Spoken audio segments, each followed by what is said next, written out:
Bonjour, aujourd'hui on va commencer une petite présentation rapide de l'interface de 3ds Max. Tout simplement, je vais pas m'étaler là-dessus parce que je vois pas l'intérêt. Il y a beaucoup plus important sur ça. Et bon, je vais commencer tout de suite. Ici, on a tout ce qui est nouveau document, ouvrir un document. Bon, ça c'est basique, c'est comme dans tout le logiciel. Ce que je veux dire aussi avant, c'est que Autodesk 3ds Max est comme grosso modo comme Cinema 4D, mais en beaucoup plus poussé. Il y a beaucoup plus de perfectionnement. Quoique dans la nouvelle version de Cinema 4D, on arrive à commencer à bien pousser niveau particules, tout ça, que 3ds Max le faisait depuis bien longtemps. Voilà, je pense que à ce niveau-là, 3ds Max c'est largement mieux. Pour par exemple, quand vous modélisez un personnage et que vous voulez l'animer, faites-le plutôt avec 3ds Max, ça sera bien meilleur, avec un meilleur rendu. Enfin, à mon humble avis, je pense que c'est meilleur avec ça. Donc je reviens avec ça, donc ici on a tout ce qui est pour ouvrir, donc importer un document, l'enregistrer, mais aussi à les raccourcis. Après cet endroit là c'est pour définir votre espace de travail. Pour moi personnellement j'utilise celui par défaut parce que quand vous arrivez sur un logiciel vous avez toujours celui par défaut et vous vous entraînez sur un espace de travail par défaut. Donc comme moi je m'y suis habitué, je reste sur celui-là. Sauf que vous pouvez, par exemple, vous pouvez en faire un qui vous plaît et vous gardez. Sauf que moi je préfère garder celui-là, donc le par défaut. Après ici on a donc la barre de menu avec tous les différents outils, donc éditer, donc ça c'est dans tous les logiciels. Après là c'est les vues. Vous allez surtout vous servir de créer, donc toutes les formes. Voilà, donc les particules comme je vous ai tout à l'heure, vous voyez là c'est beaucoup plus poussé que Cinema 4D. Après on a les modificateurs, surtout le tissu et cheveux que j'utilise très souvent quand je fais des personnages par exemple. Après voilà, c'est sûr l'animation c'est quand même ce qui vous importe le plus.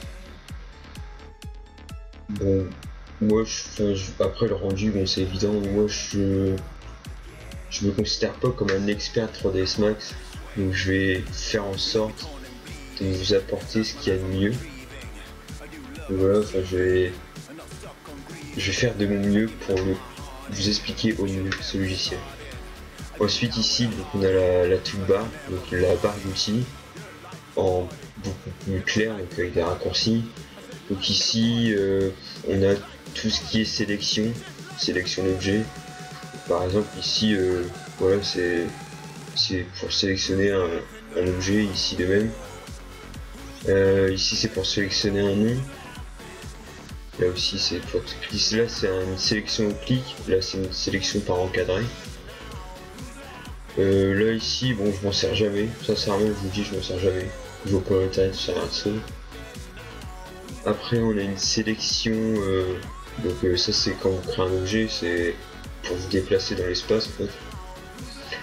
Donc ça, à part ça, quand vous sélectionnez plusieurs objets, vous pouvez sélectionner leur centre. Donc grâce à ces petits outils là, vous pouvez facilement sélectionner le centre. Ensuite, qu'est-ce qu'on a? Bon, on a le plus gros, tout ce qui arrive en premier quand on regarde le logiciel, c'est les différentes vues, excusez-moi. Les différentes vues. Donc vue dessus, face, gauche et perspective. Moi j'utilise principalement la perspective parce que bon, je trouve ça beaucoup mieux. Ouais, je trouve ça beaucoup mieux quoi. C'est ce qui, je sais pas, je me sens mieux en perspective que sur une vue de face parce qu'on a plus, on voit mieux les choses. Je peux le dire comme ça, on voit mieux les choses. Et donc ici on a tout ce qui concerne l'animation que je vous présenterai plutôt sur une autre vidéo, donc tout ce qui est là-dedans quand on commencera plutôt à créer des pièces, tout ça. Donc bon, on va y venir justement, créer des pièces. Donc je sais pas, je vais vous faire une sphère. Donc vous la prenez, vous la commencez, et puis voilà, ça se passe comme ça. C'est pas, y a pas, par exemple, je sais pas, on va mettre 40, le logiciel il va vous obéir, il va faire 40. Après le nombre de segments, ça importe beaucoup, c'est par rapport au rendu. Par exemple, si vous faites un segment, ouais, vous voyez, c'est très moche, mais 4 segments par contre, pardon, c'est pas beau. Sauf que dans un rendu, il va vous faire une sphère, il va pas vous faire un losange. C'est juste pour vous laisser un petit peu de mémoire RAM si vous faites quelque chose de vachement important. J'y pense surtout quand vous faites un personnage. Évitez de mettre beaucoup de segments sur vos formes parce que sinon votre mémoire RAM elle va vite être pleine, si je puis dire ça comme ça. Donc voilà, enfin moi je reste dans les environs de 30, mais ça je vous en reparlerai après dans une autre vidéo. Je pense pas que l'interface, il y a besoin d'en dire plus. Après ça, je vous en parlerai dans les autres vidéos aussi, quand on en aura besoin surtout. Donc là, on a la barre d'animation comme je vous ai dit tout à l'heure. Là, vous voyez, le même système de clés comme dans Cinema 4D. Donc, si les gens viennent là en se disant que 3ds Max, je vais commencer à utiliser 3ds Max, alors que vous ne connaissez pas Cinema 4D, moi je vous dis sincèrement ça sert à rien, puisque Cinema 4D est beaucoup plus simple d'utilisation pour ma part que 3ds Max, qui est, comme je vous l'ai dit, beaucoup plus poussé.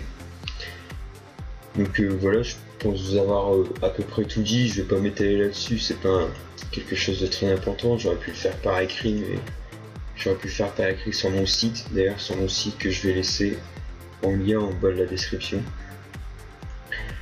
Et voilà, je pense avoir tout dit, donc voilà, je vais vous laisser sur ça. Donc c'était The Gorillaz Design, à plus tard.